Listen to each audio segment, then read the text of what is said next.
Updated at 5:30 a.m. Eastern Time. The State Department has rejected a request from London to hand over a U.S. diplomat's wife who fled the UK last year after she was involved in a head-on car crash that killed a young British man.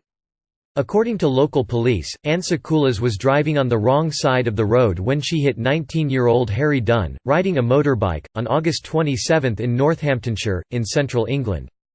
A State Department spokesperson, who called it a «tragic accident», said Sakoulas had «immunity from criminal jurisdiction».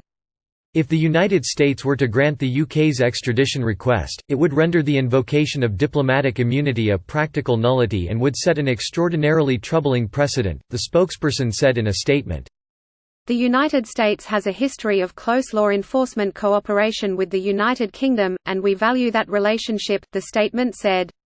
The United States government again expresses its sincere condolences and sympathy to the Dunn family for the loss of their son. On Friday, Dominic Raab, Britain's Foreign Secretary, said he had spoken by phone with U.S. Ambassador Woody Johnson, to express his government's disappointment about this decision.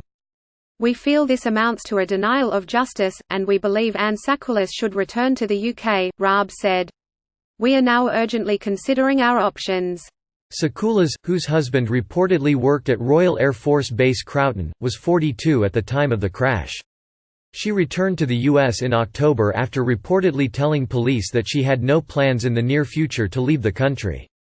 After she arrived in the U.S., officials in Washington rejected an official request from London to extradite Sakoulas on a charge of causing death by dangerous driving. The parents of the victim, Charlotte Charles and Tim Dunn, met President Trump in the Oval Office on October 15, but declined an offer to meet with Sakoulas, who was waiting in a nearby room. The case has sparked controversy in Britain, where Prime Minister Boris Johnson has said he does not think that it can be right to use the process of diplomatic immunity for this type of purpose.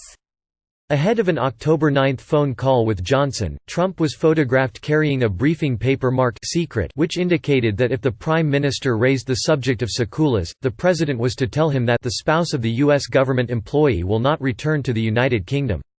The Prime Minister urged the President to reconsider the U.S. position so the individual involved can return to the UK, cooperate with police and allow Harry's family to receive justice, Johnson's office said in an emailed statement about the call, according to Bloomberg News. The President said he was fully aware of the case and deeply saddened by what has happened, and he expressed his condolences to Harry's parents. The leaders agreed to work together to find a way forward as soon as possible. British media reported that at the time of the accident Sakoulas had recently arrived in the country, leading to speculation that she may have been unaccustomed to driving on the left, as is the custom in Britain. The woman was driving on the wrong side of the road, the President said a day after his October phone call with Johnson. And that can happen, you know. Those are the opposite roads. That happens. I won't say it ever happened to me, but it did.